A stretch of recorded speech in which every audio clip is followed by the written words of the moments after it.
Hallo meine Lieben, schön, dass ihr wieder dabei seid bei einer weiteren Folge von Nobbys Kochstunde und wir machen heute einen selbstgemachten Apfelstrudel. Ja, also einen nicht gekauften, weil, warum? Der selbstgemachte Apfelstrudel ist um Längen besser. Und wir fangen wie immer mit der Vorbereitung an, indem wir erstmal eine halbe Zitrone auspressen und die Äpfel schälen und vorbereiten. Die Äpfel schneiden wir dann in Würfel. Davor haben wir sie natürlich geschält und von den Kernen befreit. Und ich kann noch eine ganz interessante Geschichte erzählen. Als ich das erste Mal diesen Apfelstrudel selbst gemacht habe, hat man bei mir zu Hause den Kopf geschüttelt und gefragt, ja, warum mache ich denn sowas? Den kann man doch für 1 Euro selbst kaufen. Fertig, nur noch in den Ofen geben. Aber ich habe mich nicht beirren lassen und habe diesen Apfelstrudel dann selbst zubereitet und hergestellt. Und ich habe recht behalten. Der wurde so lecker. Seit dem Zeitpunkt haben wir nie wieder einen Apfelstrudel fertig gekauft. Gut, von Anfang an geben wir zu den ersten Apfelstücken auch schon den Zitronensaft hinzu, damit die Äpfel nicht braun werden. Und unterstützen tun wir das Ganze, indem wir schon die Hälfte vom Zucker auch hinzugeben. Natürlich rühren wir zwischendurch immer wieder das Ganze gut durch. Auch darf hier die Prise Salz nicht fehlen. Die geben wir dann dazu, wenn wir den Kochtopf auf den Herd stellen und das Ganze zum Kochen bringen. Da geben wir auch dann den restlichen Zucker in den Topf hinein und wie schon gesagt dann auch das Salz.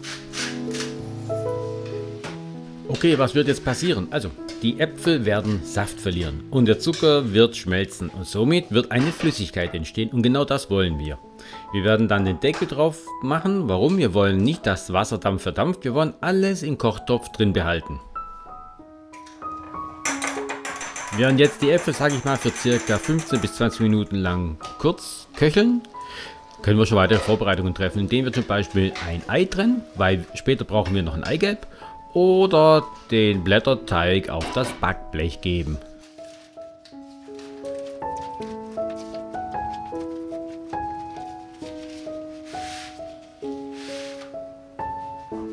So, die Äpfel haben jetzt genug gekocht. Wir geben jetzt noch kurz Zimt hinzu.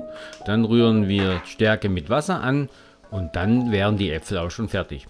Natürlich gebe ich die angerührte Stärke nicht auf einmal hinzu, sondern schrittweise, weil ich möchte erst abwarten, wie die Konsistenz wird.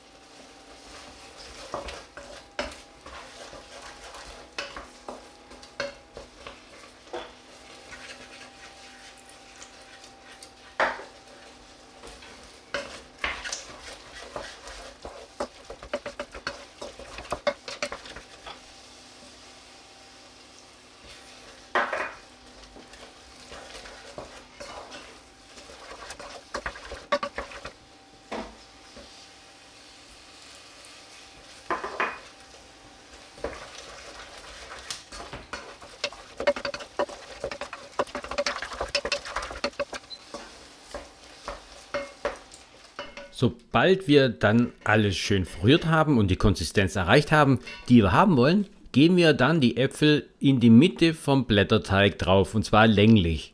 Ihr müsst darauf achten, dass ein Blätterteigrand übrig bleibt, den wir nachher umschlagen werden. Weiter dürfen wir jetzt auch nicht rumtrödeln. Warum? Die Äpfel sind heiß und ich möchte nicht, dass der Blätterteig jetzt aufschmilzt oder weich wird. Also wir müssen uns ein bisschen beeilen. Sprich, sobald die Äpfel drauf sind, schneiden wir den Blätterteig ein und fangen an, den Blätterteigrand umzuklappen. Blätterteig, der natürlich übrig bleibt, den geben wir auch noch mit rein. Da wird nichts verschwendet.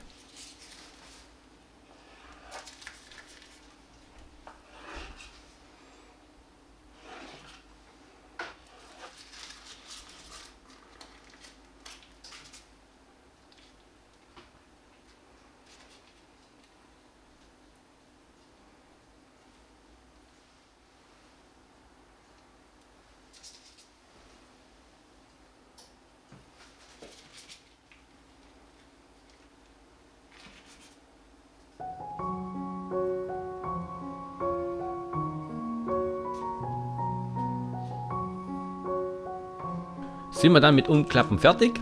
Dann ritzen wir oben den Blätterteig ein, damit er atmen kann, während er im Backofen ist. Ach ja, übrigens Backofen, den haben wir auf 200 bis 210 Grad Ober- und Unterhitze vorgeheizt. Denn gleich nachdem wir den Blätterteig eingeschnitten haben, kommt er auch schon in den Ofen. Aber wir dürfen das Eigelb nicht vergessen. Wir müssen mit dem Eigelb den Blätterteig noch bestreichen, weil so sieht er nachher noch leckerer aus. Und wie schon gesagt, wir lassen den Strudel dann für 20 Minuten im Ofen, aber ihr müsst ein Auge drauf haben. Nachher wird er eventuell zu braun. Das kann natürlich auch passieren, also schön aufpassen. Und wenn wir dann den Apfelstrudel wieder aus dem Ofen herausnehmen, dann legen wir ihn beiseite und lassen ihn etwas abkühlen. Warum? Er ist so richtig heiß, nachdem er im Ofen war. Die Zeit können wir aber nutzen, indem wir Vanillesahne vorbereiten. Dann nehme ich einfach 200 Milliliter oder Gramm Sahne, gebe viel Vanillezucker hinein und noch ein bisschen Sahne steif und schlag dann die Sahne kräftig auf.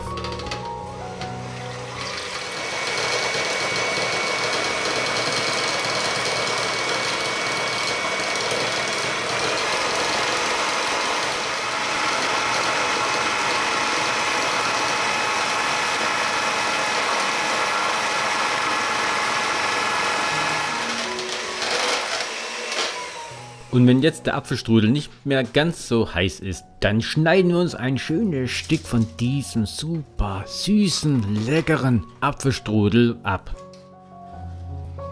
Ihr müsst es aber nicht unbedingt mit Sahne machen. Ihr könnt auch Vanilleeis dazu nehmen. Vanilleeis passt nämlich auch super lecker dazu. Aber ihr müsst mir jetzt ja auch zustimmen. Das Ganze sieht super lecker aus. Der ist mir mal wieder so richtig gut gelungen. Und jetzt die Sahne dazu. Der Kontrast von weiß auf knusprig braun, super. Ich würde sagen, ihr versucht es einfach mal, backt den Apfelstrudel nach und berichtet mir eure Meinung, ob er besser ist wie jeglich gekaufter Apfelstrudel. Ich würde mich richtig freuen. Okay, wie ihr seht, wir sind am Ende angekommen von dieser Folge von Nobbys Kochstunde. Ich würde mich freuen, wenn ihr beim nächsten Mal wieder dabei sein würdet. Ich sage tschüss, bis zum nächsten Mal, bleibt am Ball und bleibt gesund.